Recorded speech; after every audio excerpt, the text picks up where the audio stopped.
श्री स्वामी समर्थ. तुम्ही कधी असा विचार केला आहे का की तुम्ही रात्रंदिवस मेहनत करता, घाम गाळता, प्रामाणिकपणे काम करता, तरीही तुमच्या पदरात यश का पडत नाही? का तुमच्या घरात आलेला पैसा आल्या पावली निघून जातो? का तुमच्या पाकिटात लक्ष्मी स्थिर राहत नाही? कधीकधी आपल्याला असं वाटतं की आपलं नशीबच खराब आहे. पण भक्तांनो, नशीब खराब नसतं, तर आपल्या घरातील ऊर्जा बिघडलेली असते. लक्ष्मी माता चंचल आहे हे खरं आहे, पण तिला स्थिर करण्याचं काही नियम आपल्या शास्त्रात आणि खुद्द स्वामी माऊलींनी सांगितलेले आहेत. आज कृपादृष्टीच्या विशेष भागात आपण अशा 7 गुप्त उपायांबद्दल बोलणार आहोत, जे उपाय ज्या ज्या भक्तांनी केले त्यांच्या आयुष्यातील दारिद्र्याचा अंधकार कायमचा मिटला आहे. हे केवळ उपाय नाहीत, तर ही स्वामींची तुमच्यासाठी दिलेली प्रसादी आहे. आजचा हा व्हिडिओ शेवटपर्यंत पहा, कारण 7वा उपाय तुमच्या जीवनाची दिशा बदलून टाकेल. चला तर मग स्वामींचे नाव घेऊन सुरुवात करूया. मित्रांनो, आपण नेहमी म्हणतो लक्ष्मी आली आणि गेली, पण लक्ष्मी नक्की जाते कुठे आणि ती कोणाकडे स्थिर राहते? स्वामी समर्थांनी एका प्रसंगात सांगितलं होतं की जिथे स्वच्छता, शुचिता आणि सद्भाव असतो, तिथेच ईश्वराचा वास असतो. पैसा म्हणजे केवळ कागदाचे तुकडे नाहीत, ती एक ऊर्जा आहे. जर तुमच्या घरात नकारात्मकता असेल, सतत भांडणे असतील किंवा तुम्ही वास्तूच्या नियमांचे उल्लंघन करत असाल, तर लक्ष्मी माता तिथे क्षणभरही थांबत नाही. पण जर तुम्ही आज सांगणार असलेले 7 नियम पाळले, तर केवळ पैसाच नाही, तर सुख, समाधान आणि आरोग्यसुद्धा तुमच्या घरात नांदेल. हे उपाय अत्यंत साधे आहेत, पण त्याचे परिणाम प्रचंड आहेत. उपाय नंबर 1, उंबरठ्याची शक्ती आणि लक्ष्मीचे स्वागत. भक्त हो, तुमच्या घराचा उंबरठा हा केवळ लाकडाचा किंवा दगडाचा तुकडा नाही, तो तुमच्या घराचं संरक्षण कवच आहे. प्राचीन काळापासून उंबरठ्याला देवतेचे स्थान दिले गेले आहे. लक्ष्मी माता जेव्हा तुमच्या दारी येते, तेव्हा ती आधी उंबरठ्याकडे पाहते. जर उंबरठा अस्वच्छ असेल, तिथे चपलांचा ढीग असेल, तर ती बाहेरूनच परत फिरते. काय करावे? तर दररोज सकाळी उठल्यानंतर, स्नान करण्यापूर्वी किंवा नंतर घराचा मुख्य दरवाजा उघडा आणि उंबरठ्यावर पाण्याचा हबका मारा. शक्य असल्यास त्या पाण्यात थोडी हळद टाका. हळद ही मांगल्याचे आणि गुरुग्रहाचे प्रतीक आहे. दर शुक्रवारी उंबरठ्याची पूजा करा. त्याला हळद कुंकू वाहा आणि दोन्ही बाजूंना छोटी रांगोळी काढा. स्वामी म्हणतात, घर प्रसन्न ठेवा, तरच मनाची प्रसन्नता मिळेल. उंबरठ्यावर कधीही कचरा ठेवू नका आणि तिथे उभे राहून व्यवहार करू नका. उपाय नंबर 2, स्वयंपाकघरातील अन्नपूर्णा आणि चुलीचा मान. दुसरा उपाय आपल्या घराच्या स्वयंपाकघराशी संबंधित आहे. स्वयंपाकघर हे घराचे हृदय आहे. इथेच लक्ष्मीचे अन्नपूर्णा रूप वास करते. अनेक घरांमध्ये रात्रीची उष्टी भांडी तशीच सिंकमध्ये पडून असतात. ही सर्वात मोठी चूक आहे. उष्टी भांडी म्हणजे दारिद्र्याला दिलेले आमंत्रण आहे. रात्रीची भांडी रात्रीच घासून ठेवा किंवा कमीत कमी ती पाण्याखाली स्वच्छ करून ठेवा. मिठाला लक्ष्मीचे रूप मानले जाते.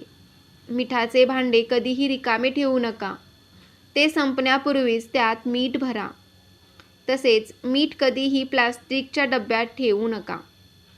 ते नेहमी काचेच्या किंवा चिनी मातीच्या भरणीत ठेवा. यामुळे घरात धनधान्याची कमतरता भासत नाही. रोज स्वयंपाक करताना पहिली पोळी गायीसाठी काढा. जर गाय उपलब्ध नसेल, तर ती कुत्र्याला किंवा पक्ष्यांना द्या. जेव्हा तुम्ही मुक्या प्राण्यांची भूक भागवता, तेव्हा तुमची भूक भागवण्याची जबाबदारी स्वामी घेतात. उपाय नंबर 3, सांजवात आणि सायंकाळची शिस्त. तिसरा आणि सर्वात प्रभावी काळ म्हणजे संध्याकाळची वेळ. याला आपण गोधुली बेला म्हणतो. संध्याकाळी सूर्य मावळण्याच्या वेळी घरात झोपणे, जेवणे किंवा कोणाशी भांडण करणे टाळा.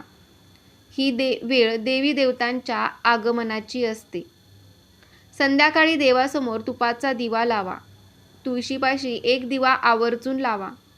जर तुम्हाला शक्य असेल तर संध्याकाळी 10 मिनिटे श्री स्वामी समर्थ किंवा ओम नमो भगवते वासुदेवाय या मंत्राचा उच्चार करा. संध्याकाळी घरातले सर्व दिवे किमान 10 ते 15 मिनिटांसाठी चालू ठेवा. घरात कोपऱ्यात कुठेही अंधार असू नये. ज्या घरात सांजवात होते तिथे अलक्ष्मी टिकू शकत नाही. उपाय नंबर 4. उत्तर पूर्व दिशा आणि कलश स्थापना. चौथा उपाय वास्तुशास्त्रावर आधारित आहे.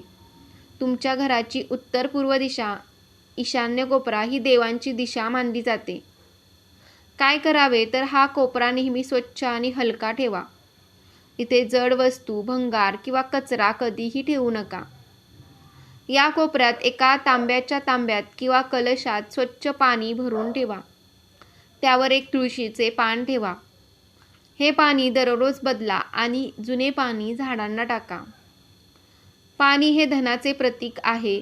ईशान्येला पाणी असल्याने घरात पैशाचा ओघ वाढतो आणि अडकलेली कामे मार्गी लागतात. स्वामींच्याही मठात आपण पाहतो तिथे पाण्याची व्यवस्था नेहमी पवित्र असते. उपाय नंबर 5. स्त्रीचा सन्मान हीच खरी गृहलक्ष्मी. 5वा उपाय हा कोणत्याही बाह्य वस्तूशी नाही तर तुमच्या वागण्याशी संबंधित आहे. स्वामी समर्थांनी नेहमीच मातृशक्तीचा सन्मान करायला शिकवले आहे. ज्या घरात स्त्री रडते, जिथे पत्नीचा, आईचा किंवा मुलीचा अपमान होतो, तिथे साक्षात विष्णू जरी आले तरी लक्ष्मी तिथे थांबणार नाही. घराची स्त्री जर आनंदी असेल तर त्या घरात लक्ष्मीचा अखंड वास असतो. घरातील स्त्रियांनी देखील संध्याकाळी केस मोकळे सोडून फिरू नये किंवा रडू नये. कुटुंबातील सदस्यांनी एकमेकांशी प्रेमाने बोलावे. लक्षात ठेवा, जिथे प्रेम तिथे लक्ष्मी. उपाय नंबर 6. दान. 6वा उपाय म्हणजे दानाचा महिमा. लक्ष्मीचा स्वभाव प्रवाही आहे. जर तुम्ही पाणी एका ठिकाणी साठवून ठेवलं तर ते सडतं, पण ते वाहत राहिलं तर ते निर्मळ राहतं. संपत्तीचंही तसंच आहे. तुमच्या उत्पन्नातील छोटासा भाग, शक्य असल्यास 10% किंवा तुमच्या इच्छेनुसार गरिबांसाठी, प्राण्यांसाठी किंवा धार्मिक कार्यासाठी खर्च करा.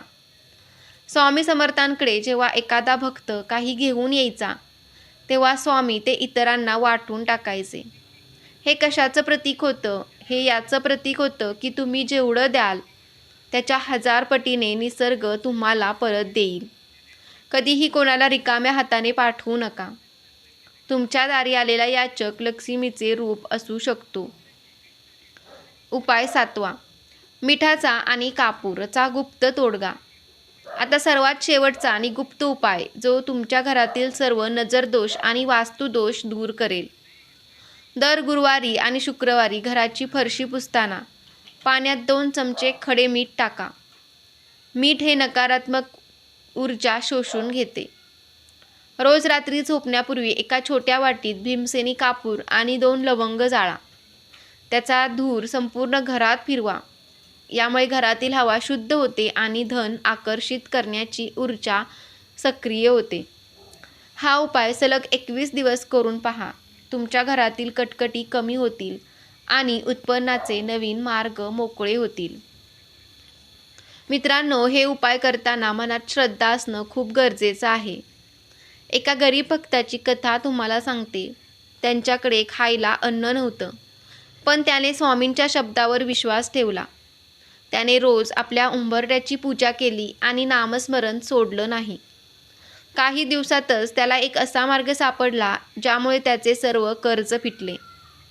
स्वामी म्हणतात, तू करशील तर होईल, पण तू श्रद्धेने कर. कर्माची साथ आणि भक्तीची ओढ असेल तर लक्ष्मी मातेला तुमच्याकडे यावंच लागेल.